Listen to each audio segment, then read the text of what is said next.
So I thought I'd make a little fun video called, No, the Supreme Court Didn't Do That. Because listen, every single time there is a Supreme Court decision involving birth control or abortion or anything to do with women, anything, the left loses their mind and they go, no, the Supreme Court is coming after women. No, all of our rights are going to be taken away. It's basically going to be the Handmaid's Tale at any second. Oh my God, the world is coming to an end. No, it's not. No, it's not. And listen, I've seen all these articles shared all from my lefty friends about all the vicious, the mean Supreme Court justices that want to take away their birth control. And that's not what they decided. That's not what they decided. And so I thought the best way to cope with this situation is to read one of these articles and mock it incessantly and also explain to you exactly what the Supreme Court decided. So we're going to read this article from InStyle magazine. The Supreme Court just decided your job can deny you birth control. No, they didn't. No, they didn't. That's not what they decided. That's not actually what they decided at all. So we're going to read this article. I'm going to make fun of it. But before we get into that, listen, if you like my channel, if you like the content I'm creating, please consider subscribing to my channel, turning on those notifications, giving it a thumbs up, or if you think you're subscribed already, just double check that because YouTube may have made that decision for you. All right, let's get into it, shall we? Generations of women fought for us to be able to do it casually. Walk over to the cabinet where we keep our vitamins or dig through our nightstand drawer to take out our birth control pills or make appointments, stride confidently into the doctor's office, and get our shot or IUD. It's not a secret that abortion access feels precarious at best these days. Still, it's nearly impossible to fathom birth control suffering a similar fate. Birth control for countless people who use it feels like a necessity so embedded in our society now. We can't imagine a world without it, whether pill or ring or IUD, birth control feels like a given. It isn't. It isn't. All right, we're going to pause right there. We're going to pause. Just because I know some of you don't watch the whole video and I think this is going to be a little bit of a longer one, so let's just get out of the way what the Supreme Court actually decided. The Supreme Court decided that the government has the ability to create exemptions to the ACA where organizations can opt out of providing birth control under their health insurance plans on religious or moral grounds. That's what it decided, that they could provide those exemptions. Now, what they have not decided is exactly what is the qualification for opting out on religious or moral grounds. That's still up in the air. That's still probably going to be litigated for a while. All they decided is that because Congress did not include specifically in the ACA that birth control would be free and covered under the program, because they did not include that specific provision in the bill, then the government has the ability to decide who can get exemptions and who can't. And even in Justice Thomas's opinion on it, he even said if Congress wants birth control to be covered, then Congress should have put it in the dang bill. So here are other things that the Supreme Court did not take away. The Supreme Court did not take away the right of women to obtain birth control. You can still obtain as much birth control today as you could a couple days ago. The Supreme Court did not take away your right to go and pay money to get your birth control. The Supreme Court did not take away the right of Planned Parenthood to provide free access or low-cost access to birth control. The Supreme Court did not take away your freedom to go and get another job if you happen to work for one of probably a few organizations that are going to have these types of exemptions. It did not take away your ability to go find another job at an organization that does offer this coverage. And of course, the Supreme Court did not take away your ability not to have sex or to walk into a Planned Parenthood and grab a free handful of condoms. It did not take away any of those things. You can still do all of those things. Let's keep going. On July 8th, the Supreme Court of the United States reached a decision on Trump versus Pennsylvania, allowing that employers can deny employees health insurance coverage of birth control on the grounds of employers' personal, religious, or other objections to birth control. It's a blow to the continuing battle for reproductive health, as Planned Parenthood tweeted in a response to the decision, the individuals who benefit most from guaranteed birth control coverage are young people and people of color. The decision stands to strip them of health care based on the personal preferences of someone else. No, it doesn't. Those people have the freedom to go and get a job at another company. Listen, the Hobby Lobby case was decided a while ago. It was back in 2014, I think. And even when the Hobby Lobby case was decided, even when I still actually considered myself, a progressive at that point. I don't think I even really knew what progressive meant, but I considered myself a progressive. And even when the Hobby Lobby case was decided, I was like, this is not that big of a deal, because the reason it was decided was because Hobby Lobby is a very closely held family company. Even though it's a huge business, they have stores all over the place, but it is a private family business, and the family really does have devout religious beliefs, which meant that they had issue with providing a couple types of birth control, like 2 or 3 different types of birth control. Now, what places like InStyle and Planned Parenthood won't tell you is that Hobby Lobby still was providing access to like 16 different types of birth control. Nowhere ever wrote about this. I actually investigated this at the time, and I was blown away at the fact that no one mentioned that Hobby Lobby was providing free access to like 16 different types of birth control. It only had issue with a couple types in which are used after the baby is already conceived, as opposed to being used before it was conceived. So no, like this is already blowing this decision of the Supreme Court way out of proportion. It's really not as cut and dry as they're making it out to be. Let's keep going. As an OBGYN providing the full spectrum of reproductive health care, I see every single day how contraception is a critical part of our collective health and well-being, says Dr. Christian, board chair for Physicians for Reproductive Health, tells InStyle. Today's decision is especially egregious, coming amidst a global pandemic and economic uncertainty. What does the global pandemic have to do with any of this? All this is saying is that people who run businesses that have devout religious beliefs about using birth control, particularly after the baby has already been conceived, all it's saying is you don't have to pay for the birth control. Employees can still go get the birth control in other ways. Listen, Planned Parenthood, one of the things that I value about Planned Parenthood, I know I'm going to piss off a lot of conservatives saying I value anything, but the fact of the matter is that when I was in college, it was so easy to get birth control from Planned Parenthood, and they made it so affordable. I suspect they're still probably doing the same things now. Planned Parenthood is not just about, doing the thing that starts with the A that all you guys have such an issue with. It's about so much more than that. And they provide services, and they provide low-cost birth control. Just go to your local Planned Parenthood. That's all it takes. This is not an emergency. The birth control battle isn't new. Since the Affordable Care Act passed back in 2010, employers were required to provide healthcare coverage for birth control for employees on their insurance plans. No, they weren't. That's not in the law. In fact, Justice Thomas specifically says, in his opinion, if Congress wanted that in the law, they should have put it in the law. I did a video on this the other day in which I broke down what this opinion means. This is literally in the opinion. And under the Obama administration, the government guaranteed birth control coverage for employees, even if employers objected. And they lost in court, which is what the Hobby Lobby decision was. They weren't allowed to do that.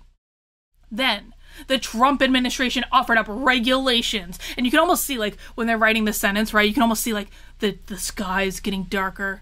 There's lightning in the background. Then the Trump administration offers up regulations that would make it significantly easier for employers at workplaces who object to birth control to opt out of providing it. All they did was say that you can be exempt. That's all they did, was say that there are exemptions from it. Let's take a look at Planned Parenthood's tweets. Pay attention. The Supreme Court just ruled that your boss or your university can, based on their own objections, take away your birth control coverage. Then go work at another job or go to another school. This has not taken away any individual agency at all. No individual agency has been disrupted in the deciding of this decision. That's it. The fact that the court allowed this attack on birth control under the ACA in 2020, and which has benefited over 62 million people, shows that the war on our reproductive health isn't just about access to abortion. It's everything. It's everything. There was a time There was a time that women had to pay for birth control, and lots of women, myself included, when I didn't have a job, lots of women mustered the ability to figure it out by using things like what Planned Parenthood offers. I went to Planned Parenthood for years when I was just starting out in the world, when I really was not making any money at all. Like they were my resource, and they provided me with lowest cost healthcare options, and I will forever be grateful for that. But this is just ridiculous. It is blowing this decision completely out of proportion. The impact is tangible. According to reporting by Kate Smith of CBS News, Pennsylvania and New Jersey challenged Trump exemptions, and the three-judge panel who blocked the regulation from being enacted wrote that 126,000 people would lose access to birth control covered by their insurance if the regulation was allowed to take effect. Okay, and those 126,000 people, guess what? They have the ability to go get another job at an organization that offers them coverage, or they have the ability to pay for it out of pocket. Again, they did not lose access to birth control. They lost access to free birth control if their employer receives an exemption based on religious or moral grounds. That's what they lost. It does not inhibit their access to birth control. Meanwhile, reporting from Vox cited Justice Sonia Sotomayor's note during the hearing in May, in which she noted that between 75,000 and 120,000 women could gain or lose birth control coverage, depending on the Supreme Court's decision. And now, here we are. Here we are, those poor women who don't have any agency of their own and need the government to provide them with anything. They can go get a different job. Not only does the decision stand to make birth control more expensive and inaccessible for people whose insurance no longer covers it, it doesn't do that. It also puts contraceptives access at the whim of employers. At the whim of employers. Oh my God, I'm so dependent on my employers to make my decisions for me. I have never said ever in my life. Should your boss decide birth control violates their personal religious beliefs, or if they believe birth control isn't moral, you could lose your birth control access. No, it is not your boss's decision. It is the organization's decision. And I suppose in some like esoteric way, you know, the CEO, the ultimate owner or leader of the organization, I guess they are your boss. But take Hobby Lobby, for example. It's not like an average store manager of Hobby Lobby just decided, no, we're not going to offer birth control coverage for our employees. The family that owns the company made that decision based on their devout religious beliefs. Listen, if you want the freedom to practice your religion in this country, as I do, you have to respect other people's First Amendment rights to practice their religion, even if you don't agree with it. It's really that simple. I am not a Christian. I don't believe in any of this stuff. Listen, man, my grandmother raised a whole bunch of kids in a house that is not any bigger than my town. Like 8 kids in a house that is not any bigger than the townhouse that I live in with my husband today. Just the two of us, and our townhouse is just barely big enough for us. Can you imagine like 8 kids running around? And after she had her last kid, she decided to get on birth control. And she was excommunicated from her church because of it. They like kicked her out of the church. They wouldn't allow her to come back because she got on birth control after having 8 kids and living in poverty. So I am not a fan of this particular religious observance. I think it's stupid. I'm sorry if you agree with it. I think it's dumb. But if I want to be able to practice my spiritual beliefs, as I do, then I have to respect your ability to practice yours. I don't have to agree with them. And the same is true of people who work for religious organizations or organizations that would receive these types of exemptions. If you don't support those beliefs, A, why are you working there in the first place? B, why don't you go get another job? It is really that simple. Let's see, I went on a tear there. I lost my place. Hang on. Justice Clarence Thomas authored the opinion of the court and was joined by Chief Justice John Roberts and Justices Samuel Alito, Neil Gorsuch, and Brett Kavanaugh, who had already argued against the Obamacare mandate. Those evil men. Those evil men, most of them are even white. How dare they? But the issue of accessible birth control is currently playing out in communities across America, even beyond the Supreme Court decision. That's why the importance of the ruling can't be overstated. Dr. Brandy tells InStyle that contraceptive contraception is healthcare, and work has to be done to restore this essential coverage. I'm deeply concerned for my patients who would lose coverage and be unable to afford their birth control because of today's rulings. You know what you should do then? Then offer low-cost coverage. Be the change, man. Be the change you want to see in the world. Offer those patients low-cost coverage. And I know that my patients with low-wage jobs and others struggling to make ends meet, disproportionately, people of color, immigrants, and LGBTQ people will suffer. Can I just ask a dumb question? Like, really dumb question. I mean this. And I'm only, like, why do lesbians need to be on birth control? I know there are other medical reasons that don't have to do with, like, getting pregnant that you might go on birth control. I acknowledge that. But why do lesbians need to be on birth control? I mean, gay men certainly don't need to be on birth control. I mean, I guess you can make the argument that trans people, some of them would want to be on birth control, but I don't, okay, I'm gonna stop there. I don't want to say anything that's gonna get myself in trouble. You understand my point. According to Power to Decide, a nonpartisan organization dedicated to ensuring all individuals are able to choose if, when, and under what circumstances to get pregnant and have a child, more than 19 million women who need publicly funded contraception live in contraceptive deserts, a term the organization coined. This means they lack reasonable access to healthcare offerings, blah, blah, blah, blah, blah. None of this has to do with the Supreme Court decision. Today's decision is devastating. Seeley tells InStyle. Seeley is apparently the CEO of Power to Decide. Now, access to the full range of contraceptives that is part of women's health. Hang on, stop, pause. This woman runs an organization for women who are in, what was the term that they used? What was the term? Contraceptive desert or something like that? Yeah, they live in contraceptive deserts, which means that contraception is hard to find. Why would this decision doesn't affect that. This decision does not make contraceptive more difficult to find if they already live in a place where contraception is difficult to find. I don't even know why I have to explain this. Like, what? This has nothing to do with the decision. And allows them to make decisions for themselves and their families in the hands of their employers, allowing employers to cherry pick what constitutes appropriate healthcare. Go get another job. For women with limited resources, having to pay for contraception limits their access to the full spectrum of reproductive health care as they're forced to choose only methods they can afford, if any, at all.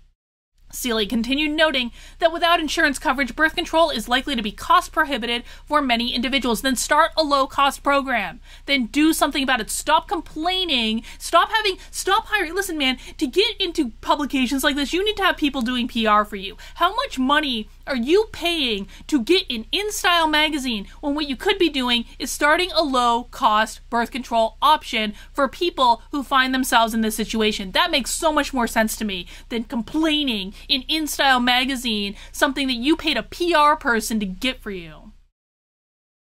It creates a series of impossible choices for people without accessible clinics or providers in their area. They're already out transportation costs and childcare costs to make it to the appointment in the first place, if they can even get an appointment. Well, guess what? If they can't get an appointment, this is not going to impact them because they can't get on birth control in the first place. Work on different options instead of complaining. You can tell it's been a long day, right? I'm like extra. I'm like, Then, should their employer decide not to cover their birth control costs, women in need could be staring down choices between paying for their medical needs and paying their rent. Data showed uninsured women pay $370 for a full year's worth of contraceptive pills. Far too expensive for many, and even more so during the current economic pandemic. Then start a charity to help them. Do something productive instead of complaining. Listen, man, I could start a GoFundMe. Maybe I'll even do this. I could start a GoFundMe right now and probably raise enough money, like probably pretty easily, to help like 10 women get on birth control for a year, maybe 20, 30, 40. I mean, I don't know. Who knows how big it could go? But like, I could do that right now. Why can't you do it? You've got a whole organization behind you. You're paying PR people to get you an InStyle magazine. Like, you can't do this? Of course you can. Shut the hell up and go actually do something. You can tell I have like zero patience for people who don't actually do the work that they say they care so much about doing. Speaking of the pandemic, which has nothing to do with the decision, the pandemic has nothing to do with the decision. Seeley points out that it has disproportionately impacted people of color. Okay, this has literally nothing to do with the decision. I'm not reading that. I'm not reading it. No. Meanwhile, Power to Decide's senior policy director, Rachel, adds that all of these women who might lose their coverage if their employer decides to take advantage of this exemption. You know, it's the evil employer that's taking advantage of the exemption, right? The evil, probably man, probably cisgendered, straight, white man, probably leading the organization that's going to take birth control away from the poor women. Take advantage of this exemption, pay for the health insurance every month. Now they're paying for health insurance that isn't going to cover a basic part of healthcare and splashing for birth controls. What the hell is splashing? That's a weird word choice. Meanwhile, Power to Decide polling, she says, has found that the vast majority of people in the United States believe contraception is basic healthcare. That doesn't mean it should be covered by your employer, particularly when it conflicts with their First Amendment rights to practice their faith in the way they see fit. Seeley agrees. To take away that piece of essentially a woman's healthcare is really hard to comprehend. Birth control access isn't something that can be siloed off to the contraceptive category of life. In fact, that's exactly what it is. Birth control is literally contraceptive. Okay, you get the point. Reproductive freedom affects the health, career trajectories, families, and personal lives of individuals too. It affects the choices we make about what to do with our lives and the timelines on which we do it. None of this has to do with the Supreme Court case. None of this has to do with the decision. Literally, none of this. Now, okay, so I want to read this because I said there were other reasons that people take birth control that are not about, you know, the child. Not only that, a number of individuals, including teenagers, take prescribed birth control for non-contraceptive uses, including managing PMS symptoms, acne, and migraines. What is one haughty employer's moral objection is another medical issue. Now, I want to remind you that the Hobby Lobby case, the thing that they're all up in arms about, the Hobby Lobby case, Hobby Lobby was providing access to something like 16 different forms of birth control that would have sufficed for that use. They provided access to it. Even after the decision, I'm pretty sure even after the decision, they still provided people access to it. So just because an employer takes away access to birth control that applies after the child is conceived, something like Plan B, it doesn't mean they're taking away access to all birth control. It's not like it doesn't apply to that, which they never talk about. Birth control, let's see, wait, hang on. Where am I? Okay, birth control and which method specifically to use is a healthcare decision. Like all healthcare decisions, it should be solely decided by patients and their healthcare providers. Allowing employers to opt out of covering birth control in their insurance plans serves as a barrier for women to get the contraceptive method they need. Say it with me, folks. Say it loud, say it proud, then they can go get another job. And go get another job. So what are people gonna do now? There are multiple services, including Pill Club and Nurex, that allows you to order birth control online, basically a PR thing for different birth control companies, blah, blah, blah. It is a dangerous course for employers or insurance providers to interfere in these basic healthcare decisions. We have to wonder, in what other areas of healthcare would they interfere next? Where does it end? Oh my God, oh the humanity! All right, you get the point.